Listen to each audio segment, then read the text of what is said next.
गौर साहब खुद बताते थे कि जब मेरा कुछ ऊंचा नीचा होने लगता था तो मैं दिग्विजय सिंह को फ़ोन करता था कि खाना खाने आ जाओ। तो दिग्विजय सिंह उनके यहाँ खाना खाने जाते थे और फिर एकदम उनकी जो टीआरपी या सेंसेक्स था ऊंचा हो जाता था। गौर साहब की सब पूछ परख बढ़ जाती थी। कृष्णा गौर के टिकट के समय भी यही सब कृष्णा गौर के टिकट से यही हुआ। कृष्णा गौर जी को पहली बार बिल्कुल टिकट नहीं दी थी। गोविंदपुरा से बीडी शर्मा जी का लड़ना पूरा तय हो गया था। लोकसभा चुनाव के पहले एकदम तय हो गया था और इन्हें तकरीबन किनारे कर दिया गया था। तब बाबूलाल गौर जी थे। तब बाबूलाल गौर थे। बाबूलाल गौर ने फिर दिग्विजय सिंह को याद किया। दिग्विजय सिंह फिर उनके घर गए। दिग्विजय सिंह तब फिर उनके घर गए, खाना खाया, बाहर निकल के फिर बहुत सारी बातें हुई। और उसी शाम को होटल जहानुमा में धर्मेंद्र प्रधान ने बाबूलाल गौर उनकी बहू दोनों को बुलाया, कृष्णा गौर जी को, और कहा गौर साहब यहाँ वहाँ मत फैलाइए कुछ, आप जो कहेंगे वो होगा, इनको टिकट चाहिए, इनको ही दे देंगे टिकट। तो उनको टिकट मिल गया। अदरवाइज तो पूरी इस तरफ आने की पूरी तैयारी हो गई थी बाबूलाल गौर। बिल्कुल। मध्य प्रदेश से अगर हम बाहर झांक के देखें तो ये राजनीतिक रिश्ते बनते और बिगड़ते हर स्टेट में रहे हैं। आप उत्तर प्रदेश देश का सबसे बड़ा राज्य है, वहाँ पे आप देखिए कि 93 में जब सपा और बसपा दो दल एक साथ आए, मुलायम सिंह और कांशीराम ने हाथ मिलाया, मायावती दोनों ने, और सरकार बनी, वहाँ पे बड़े जोरदार तरीके से बनी। फिर गेस्ट हाउस कांड हुआ, दोनों अलग अलग हो गए। फिर उसके बाद एक बार फिर दोनों बुआ भतीजे एक हुए, तो इनके रिश्ते फिर बने, फिर बिगड़ गए। उसी तरीके से आप बिहार में देखो, बल्कि बिहार क्या, बिहार और यूपी का भी देख लें, मुलायम सिंह यादव और लालू यादव, ये रामविलास सब जेपी आंदोलन के बाद जो लोग निकले थे, तो मुलायम सिंह यादव और लालू एक समय में रिश्तेदारी के स्तर तक पहुंच गए थे। 97 में, हाँ, ये चर्चा थी कि अखिलेश की शादी लालू की बेटी से करना चाहते थे। अब चूंकि अखिलेश का लव अफेयर चल रहा था, पता नहीं था, तो वो मामला नहीं हो पाया। बाद में फिर छोटी बेटी उनकी राजलक्ष्मी जो है, उसकी मुलायम सिंह के बड़े भाई के पोते से शादी कराई, जो मुलायम सिंह की सीट से सांसद बन के आए थे। बिल्कुल। तो रिश्ते बने बिगड़े। आप ये देखिए, सबसे मज़ेदार ये कि बिहार में आप नीतीश कुमार और लालू दोनों जेपी आंदोलन से निकले हुए नेता हैं, और जब 90 में लालू मुख्यमंत्री बने तो वो यादववाद इतना ज़्यादा बढ़ावा दिया उन्होंने कि नीतीश कुमार को घुटन महसूस होने लगी और उन्होंने अलग होकर समता पार्टी बनाई। रिश्ते खराब हुए। फिर जब दोनों को जरूरत पड़ी तो दोनों बीजेपी के खिलाफ एक हो गए। तो मायावती ने लालजी टंडन से राखी बंधवा ली थी। हाँ, बताइए। वो तो जब भाजपा से संबंध बनाने थे, तो वो भाई बहन हो गए थे। तो वो भाई बहन ये रिश्ते तो मतलब ये कुछ भी कहीं भी किसी भी स्तर पर बनते और बिगड़ते रहे। ये सब तात्कालिक महत्वाकांक्षाओं के लिए होता है, बाकी तो उसका कोई बहुत लंबा, इसका इन रिश्तों की बहुत लंबी उम्र नहीं होती है। वो हाँ, वो तो बात सही है। तो जो है सत्ता की सबसे ज्यादा आश्चर्य लोगों को हुआ था जब विश्वनाथ प्रताप सिंह से सोनिया गांधी ने संबंध बनाए थे, जबकि वीपी सिंह वो शख्स थे जिनकी वजह से राजीव गांधी सत्ता से भी बाहर हुए और फिर जो बदनामी झेलना पड़ी, सारा कुछ हुआ, बोफोर्स और सारा जो राजीव गांधी पे चस्पा हुआ। लेकिन बाद में जब आप ये देखो कि विश्वनाथ प्रताप सिंह सोनिया गांधी एक ही मंच पे आ गए।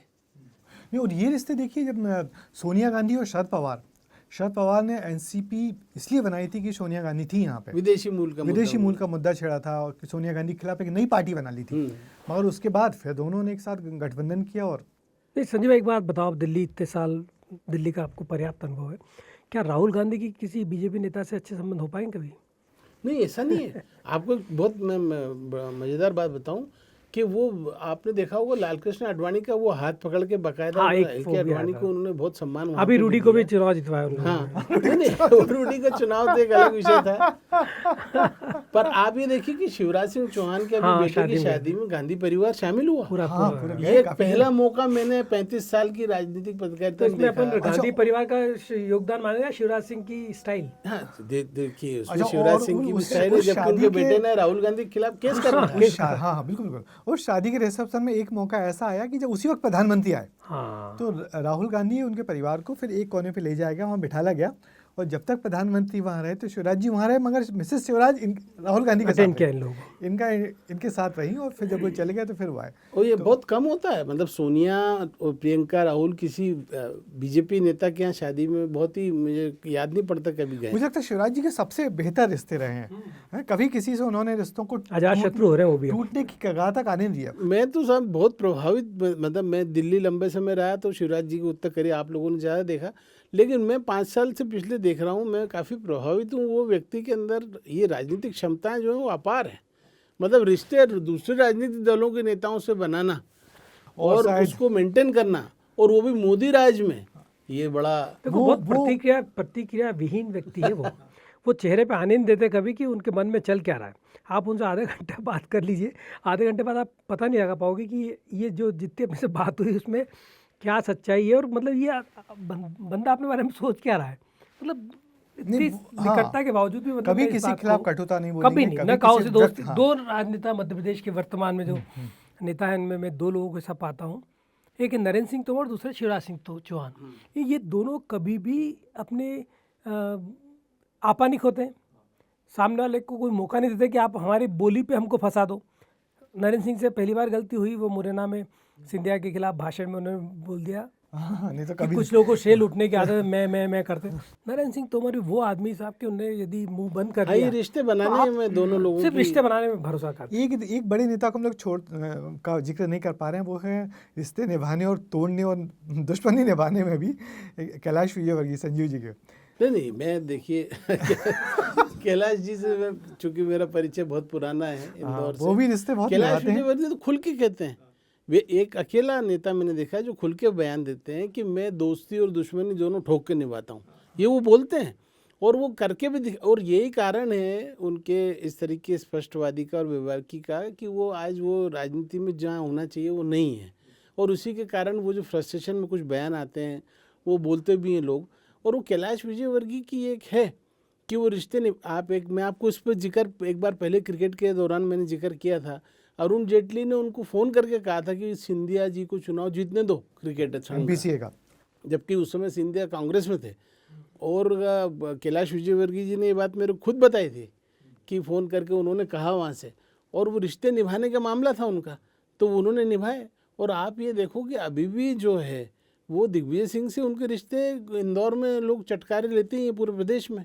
और अभी बल्कि कमलनाथ की भाजपा में प्रवेश को रोकने में ये चर्चा बड़ी जोरदार रही कि कैलाश विजयवर्गीय जी से दिग्विजय सिंह ने बात करी और तब वो खराब हुआ मामला।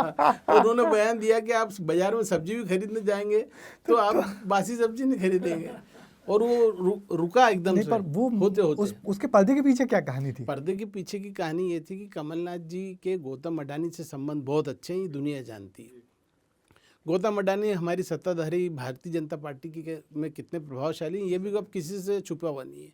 कमलनाथ जी के वो पुराने दोस्त हैं, हमने खुद देखा जब नरसिंह राव सरकार में कमलनाथ जी मंत्री थे, ये अडानी उनके यहाँ बैठे रहते थे गौतम। अब गौतम अडानी चूँकि इस सरकार में मोदी शाह दोनों के करीब हैं, और कमलनाथ जी जब अपने बेटे का भी चुनाव हार गए तो उस समय चर्चाएं खुलेआम चली, बल्कि सज्जन सिंह वर्मा ने तो इंदौर में खुलेआम ही कह दिया था कि हम भाजपा में जा रहे हैं, कोई ऐसा दिल्ली पहुंच गए थे वो। अब ये जब सब फाइनल हो गया, उसी में कैलाश विजयवर्गीय का इंदौर में बयान देना, और अगली सुबह दिल्ली में वो सरदार जो ट्वीट करता है अपना, उसका नाम भूल रहा हूँ, बग्गा, उसने कहा कि साहब दिल्ली में चुनाव है और सिखों के नरसंहार का मामला जो है वो उसमें कमलनाथ दोषी है। अमरजीत सिंह सिरसा थे वो।